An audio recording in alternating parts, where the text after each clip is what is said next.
పుట్టిన తర్వాత మనం యాక్చువల్‌గా వాళ్ళకి బ్రష్ చేయడం గానీ, ఇటువంటివి ఏం చేయము యాక్చువల్‌గా. సో, పళ్ళను చిన్న పిల్లలు నీట్‌గా ఉంచుకోవడానికి అంటే ఎప్పటి నుంచి మనం స్టార్ట్ చేయాలి బ్రషింగ్ అని?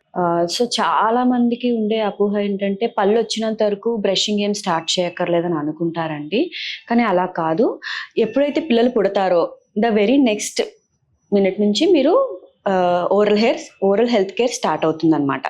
అంటే ఇప్పుడు పాలిచ్చిన తర్వాత గమ్ ప్యాడ్స్‌ని, నాలుకని మరియు ఏదైతే చిగురుల దగ్గర ఉండే స్పేస్‌ని ఒక మాయిస్ట్ క్లాత్‌తో తుడవాలనమాట. పాలిచ్చిన ప్రతిసారి అయిపోయిన తర్వాత మదర్ ఫీడింగ్ అయిపోయిన తర్వాత ఖచ్చితంగా గమ్ ప్యాడ్స్‌ని తుడవాలి. అప్పుడు వాళ్ళకి ఇన్ఫెక్షన్స్ రాకుండా, వచ్చే పళ్ళకి ఇన్ఫెక్షన్స్ కూడా రాకుండా మనం ప్రివెంట్ చేస్తామన్నమాట. సో, ఇది ఎప్పుడు 6 మంత్స్ వరకు మీరు గమ్ ప్యాడ్స్‌ని క్లీన్ చేసుకుంటూ ఉంటారు. 6 మంత్స్ నుంచి పిల్లలకి పళ్ళు రావడం స్టార్ట్ అవుతాయి అన్నమాట. అంటే మీరు పళ్ళని బాగా ఎవిడెంట్‌గా బయటకి చూడగలుగుతారు. ఫస్ట్ కింద చిన్ దగ్గర నుంచి కింద పళ్ళు స్టార్ట్ అవుతాయి. దాని తర్వాత పై పళ్ళు రావడం మొదలవుతాయి అన్నమాట. అలా 2 ఇయర్స్ వచ్చేంత వరకు మొత్తం పాల పళ్ళు సెట్ అంతా ఫామ్ అయిపోతుంది పిల్లలకి. కానీ చాలా మంది చేసే చాలా పెద్ద మిస్టేక్ ఏంటంటే మదర్ ఫీడింగ్ ఎక్కువ ఏళ్ళిస్తే చాలా హెల్దీ బేబీకి అని చెప్పి ఇస్తారు.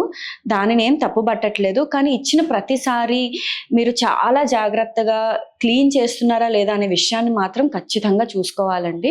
ఒకవేళ కానీ మీరు రాత్రిపూట బేబీకి ఫీడింగ్ ఇచ్చే అలవాటు ఉంది, నిద్దట్లో పాలు తాగి బేబీ అలాగే పడుకుండిపోతుంది అని అనుకుంటే మీరు చాలా ఎక్కువసేపు బేబీకి మిల్క్ ఎక్కువ కాంటాక్ట్లో ఉండడం వల్ల కేరీస్ వచ్చే ప్రమాదం ఉంటుందన్నమాట. అంటే పుచ్చులు స్టార్ట్ అయ్యే ప్రమాదం ఉంటుంది. సో, ఫస్ట్ ఒక్క పుచ్చు రాగానే మీరు చాలా అలర్ట్ అవ్వాలి. ఎందుకంటే వాటిని ఈసీసీ అంటామన్నమాట, ఎర్లీ చైల్డ్‌హుడ్ కేరీస్. ఇవి ప్రత్యేకంగా పాల పళ్ళలో మాత్రమే మీరు చూస్తారు. సో, ఈ ఎర్లీ చైల్డ్‌హుడ్ కేరీస్ అనేది చాలా ఫాస్ట్‌గా గ్రో అయిపోతుంది. అంటే ఎంత ఫాస్ట్‌గా గ్రో అయిపోద్దంటే మీరు చూద్దాంలే పోయే పళ్ళే కదా అని అనుకునే లోపట మొత్తం అన్ని పళ్ళకు ఇన్ఫెక్ట్ అయిపోతాయి. సో, పోయే పళ్ళే కదా మేడం వదిలేయొచ్చు కదా అని చాలా మంది అడుగుతారనమాట. మళ్ళీ కొత్త సెట్ వస్తుంది కదా నాకు అని. కానీ మళ్ళీ ఈ పళ్ళు రిప్లేస్ అవ్వడానికి ఖచ్చితంగా ఇప్పుడు 6 ఇయర్స్ వరకు వెయిట్ చేయాలి. సో, 6 ఇయర్స్ వరకు బేబీ ఏమి కొరకలేరు ముందు పళ్ళతో. వెనక పళ్ళతో తినలేరు. నొప్పి అని చెప్తే ఎక్కడ డెంటిస్ట్ దగ్గర తీసుకొస్తారో లేకపోతే ఇంజెక్షన్ వేస్తారో అనే భయానికి వాళ్ళు చెప్పరు.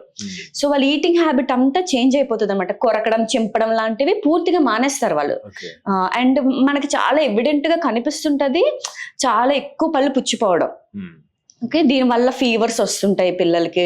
అంటే ఎక్కువ సార్లు ఫీవర్ రావడం ఇది మెయిన్ రీజన్ అనమాట. సో, ఫస్ట్ పుచ్చు రాగానే మీరు ఖచ్చితంగా ఐడెంటిఫై చేసి డాక్టర్ దగ్గరికి తీసుకురావడం చాలా ఇంపార్టెంట్ అండి. ఎందుకంటే 2 ఏళ్ల పిల్లల్ని మనం కూర్చోబెట్టి ట్రీట్మెంట్ 14 పళ్ళుకి 16 పళ్ళుకి చేయడం కూడా చాలా కష్టం అనమాట. సో, ఎప్పుడైతే మీరు కేర్ చూస్తున్నారో ఇమీడియట్ గా దానికి యాక్షన్ తీసుకోవాలి. అండ్ దీనికి కేర్ ఏం తీసుకోవాలి అని అనుకుంటే ఇప్పుడు పిల్లలకి 2 ఇయర్స్ పిల్లలకి ఇంకా ఉయ్యడం రాకపోవచ్చు బ్రష్ చేసినప్పుడు. సో, అలాంటప్పుడు ఏం చేస్తామంటే ఫ్లోరైడ్ కంటెంట్ తక్కువ ఉన్న పేస్ట్లే తీసుకుంటాం. ఫ్లోరైడ్ కంటెంట్ ఉండదు ఆ టూత్ పేస్ట్ లో. ఎప్పుడైతే పిల్లలకి ఉయ్యడం వచ్చిందో అంటే 2.5 to 3 years పిల్లలకి అంటే ఉమ్ముతారు, ఊస్తారనమాట. అలాంటప్పుడు మాత్రం 1000 ppm లోపట ఉన్న ఫ్లోరైడెడ్ టూత్ పేస్ట్ ని వాడచ్చు. ఎప్పుడైతే 3 years పైన 6 years దాటిపోతారో అప్పటి నుంచి మీరు 1000 to 1500 మధ్యలో ఉన్న ppm టూత్ పేస్ట్ వాడచ్చు.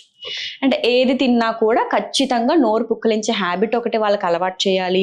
వాళ్ళ ఫుడ్ హ్యాబిట్స్ చూసుకోవాలి.